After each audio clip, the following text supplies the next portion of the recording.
स्वागत करता हूं आपका आपके अपने YouTube चैनल स्टडी विद चिराग पे। आशा करता हूं आप सभी ठीक होंगे, स्वस्थ होंगे और अपनी पढ़ाई कर रहे होंगे। तो पोएम की सीरीज़ हमारी चल रही है। तो पोएम में आपका ये एक और पोएम है जिसका नाम है अ थिंग ऑफ ब्यूटी। उसको हम लोग आज की वीडियो से स्टार्ट करने वाले हैं। आज से हम लोग इसे पढ़ेंगे। कैसी ये वीडियो आएगा? ये वीडियो आज हम लोग इसमें इंट्रोडक्शन करेंगे और पोएम का ब्रीफ एक्सप्लेनेशन देखेंगे। और एक वीडियो आएगा जिसमें आपको मैं बताऊंगा इसके जो लिटरेरी डिवाइसेस हैं, जो पोएटिक डिवाइसेस हैं, उसको हम लोग कंप्लीट करेंगे। तो शुरू करते हैं। हमारा जो पोएम है अ थिंग ऑफ ब्यूटी, प्राकृतिक नेचर क्या है, नेचर कैसा है, उसके बारे में जॉन कीट्स जो हमारे पोएट हैं उन्होंने बहुत अलग तरीके से इस पोएम को लिखा है और बताया है। ग्रीक लेजेंड से ये एक पोएम उठाया गया है। उन्होंने क्या कहा, एक शेफर्ड है, एक बकरी पालन करने वाला, पशुपालन करने वाला आदमी है जिसका नाम है एंडीमियन। वो एक मून गॉड से प्यार करने लगता है, उसे पसंद करने लगता है। अब आजकल की निब्बा निब्बियों को भी ये बहुत पसंद है, तो वो पसंद करने लगता है कैंडीमियन को। एंडीमियन जो है वो शेफर्ड है, वो एक मून गॉड को पसंद करने लगता है, उसे बहुत भा जाती है वो। और अचानक से क्या होता है, वो गायब हो जाती है। तो जब वो गायब हो जाती है तो वो खोजने लगता है उसे। तभी एंडीमियन जो वो मून गॉड है वो एक दूसरा रूप लेकर आती है और वो एंडीमियन की मदद करती है उस लड़की को खोजने में। और वो उसकी परीक्षा ले रही होती है, इम्तिहान ले रही होती है, क्या उसका प्यार सच्चा है कि नहीं। ठीक है, तो उसे फिर वो उसे बताती है कि हाँ मैं ही हूँ मून गॉड और मैं तुम्हारे टेस्ट ले रही थी, इम्तिहान ले रही थी कि तुम्हारा प्यार सच्चा है कि नहीं। तो उसी तरीके की चीज़ को जॉन कीट्स ने इस पोएम में दर्शाया है और बताया है। ठीक है, तो वो जो लड़की आई थी मून गॉड के नाम से, उसका नाम था सिंथिया। ठीक है, तो शुरू करते हैं हमारा पोएम जिसका नाम है a thing of beauty. A thing of beauty is a joy for ever, it's loneliness increases it will never. Guys, ये जो पोएम है वो फ्री वर्ड्स के तरीके का है और इसमें राइम स्कीम बहुत ज़्यादा है। जैसे देखते हैं, बहुत ईजी है, ये स्कूल के टीचर्स आपको नहीं बताने वाले।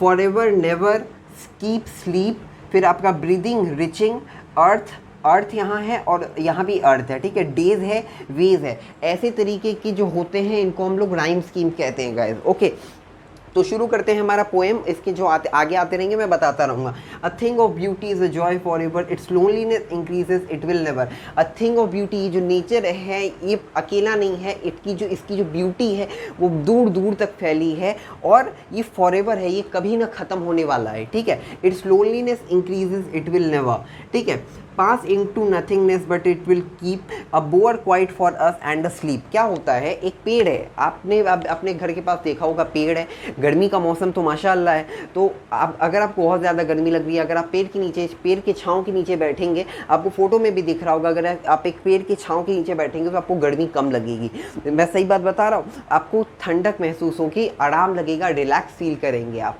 तो उसी प्रकार है वो जो शेडी है, वो एक नेचर का गिफ्ट है जो कोई भी ह्यूमन टेक्नोलॉजी रिप्लेस नहीं कर सकता है। वो जो ठंडक है वो कोई भी ह्यूमन टेक्नोलॉजी नहीं रिप्लेस कर सकता है। अब bower quiet for us, bower का मतलब होता है जो शेड प्रोवाइड कर रहा है, tree. Quite for us and a sleep, मतलब वो इतना आपको रिलैक्स फील होगा कि आपको नींद आ जाएगी उसमें। ठीक है, और full of sweet dreams and health and quite breathing. ठीक है, अब आपको उसमें आराम फील होगा, आपका हेल्थ अच्छा होगा और क्वाइट ब्रीथिंग। ठीक है, उसके बाद देखते हैं, जैसा गाइस देखिए यहाँ आपको कीप स्लीप, ये आपका राइमिंग स्कीम हो गया, मैंने बी दिया। अब यहाँ देखिए ब्रीदिंग है और यहाँ रिचिंग है। Therefore and every morrow we are reaching. ठीक है, एवरी मॉरो के यहाँ अर्थ हो जाता है कल।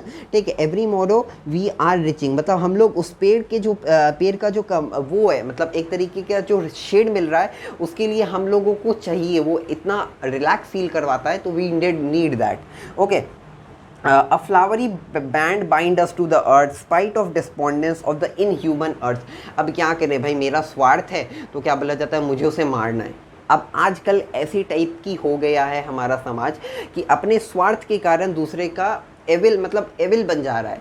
ठीक है, तो क्या कह रहे हैं poet, a flowery band bind us to the earth, मतलब एक फ्लावरी बैंड, एक फ्लावर का गुच्छा, एक बहुत सुंदर फ्लावर है जो अर्थ को बाइंड करके रखा है, जोड़ के रखा है spite of despondence of the inhuman earth, मतलब इनह्यूमन मनुष्यता जो है, मानवता जो है वो दिन पर दिन ख़त्म होती जा रही है, लेकिन ये जो फ्लावर है वो उस मनुष्यता को कैसे न कैसे जोड़े रखा है, ठीक है। Of noble nature of gloomy days, Nobel nature यानी कि अच्छा कोई नोबल आदमी कहलाता है ना। ऑफ ग्लूमी डेज मतलब दुख के दिनों का जो बात हो रही है उसमें क्या है, नोबल डेज जो अच्छे लोग हैं उनकी बात हो रही है, ठीक है। All of unhealthy over dark ways made for a searching in spite of all, मतलब अनहेल्दी ओवर डार्क डेज मतलब एक जो आप कोई गलत काम अगर करते हैं तो आपको खुद से अंदर फील होता है कि मैं गलत कर रहा हूँ, तो उसी प्रकार से आपकी वो हेल्थ पर भी कभी कभी असर करता है, आपको बहुत ज़्यादा प्रॉब्लम होता है, तो वो एक तरीके से आपका काला समय आ जाता है, आपका ख़राब समय आ जाता है, डार्क डेज आ जाते हैं। तो उसी प्रकार क्या कह रहा है, made for all a searching in spite of all some shape of beauty moves away the pull away the pall from our dark spirit such the sun such the moon. अब हमारा जो आत्मा है, अब हर इंसान के अंदर एक सोल है, तो वो पवित्र और अपवित्र की बात अलग हो जाती है कि from our dark spirit such the sun such the moon trees old young sprouting a shady boon, मतलब अब आपने कोई गलत काम किया है तो आप खराब बन जाते हैं, ठीक है गाइस। तो उसी प्रकार से यहाँ कहा जा रहा है कि मतलब such trees are old and young, मतलब ओल्ड यंग तो सब होता रहता है, उसमें कोई बात नहीं है, ठीक है। अब ब्रेचिंग का गाइस यहाँ एक और अर्थ होता है, यहाँ जो मैंने आपको बताया कि जैसे अब मेरे साथ एक इंसिडेंट हुआ कि मैं एक दिन छोले भटूरे अपने स्कूल लेकर गया और सारे दोस्तों ने मुझे इकट्ठा कर लिया और मेरे सारे छोले भटूरे ख़त्म हो गए, ठीक है। तो उसी प्रकार से जो अर्थ है वो सब लोगों को कनेक्ट करके रखा है, ह्यूमैनिटी बना कर रखा है, ठीक है। तो वही कहा जा रहा है, फिर मुझे दूसरा कुछ खाना पड़ा, क्या करें। Trees old and young sprouting a shady boon, shady boon यानी कि दुख तरह से जो परेशान हैं लोग, मतलब अनहेल्दी डेज हैं तो लोग परेशान हैं और लोगों को सहना पड़ रहा है, कष्टदायक समय चल रहा है, ठीक है। एविल डेज, ठीक है, ओवर डार्क एंड डेज मतलब वो कंपेयर हो रहा है एक तरीके से, ठीक है गाइस। इसके बाद देखते हैं क्या है। For smile sheep and such one daffodils with green world they live in. So guys let's continue.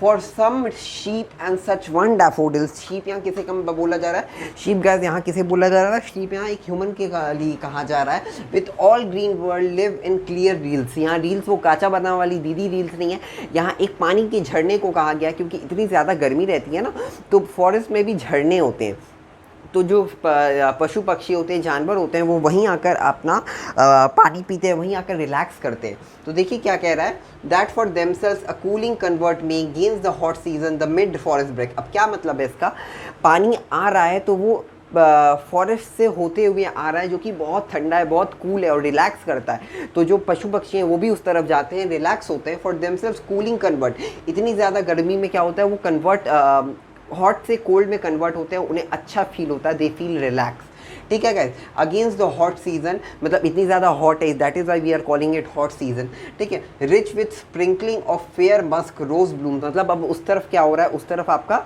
जो रोज ब्लूम्स है, मतलब पानी है, पानी का अच्छा सोर्स है, सो दैट इज़ वाई वहाँ क्या हो रहा है, जो फ्लावर्स हैं वो ब्लूम हो रहे हैं, वहाँ अच्छा सा सोर्स मिल रहा है हम लोगों को पानी का, ठीक है। And such too is grandeur of the dooms, grandeur of dooms यानी कि उस तरफ जो छोटे छोटे पेड़ पौधे हैं और भी जो उनका जो खिलने का टाइम है वो बहुत अच्छा है, ठीक है।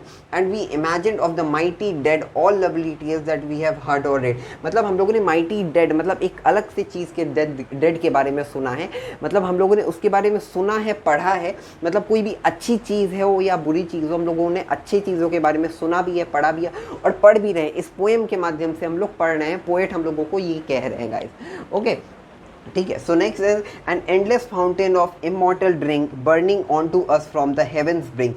N immortal fountain of endless मतलब जो कभी ना ख़त्म होने वाला झरना, पानी का झरना, वो कहाँ से आ रहा है, वो हेवन से आ रहा है और वो भी इमॉर्टल है, कभी ना ख़त्म होने वाला है। तो कभी ना ख़त्म होने वाला क्या है, जो नेचर है वो कभी ना ख़त्म होने वाला, क्योंकि हम लोग तो भाई मॉर्टल है, कभी ना कभी ख़त्म होना है। तो दैट इज़ वाई पोएट किसे कह रहे हैं, इमॉर्टल। पोएट जो नेचर है उसे इमॉर्टल कह रहे हैं क्योंकि वो हेवन से आया है, हेवन की तरह से है। Burning in the pouring on to us from the heaven spring, हम लोगों के ऊपर गिर रहा है, कैसे, कहाँ से गिर रहा है, हेवन से गिर रहा है, ठीक है।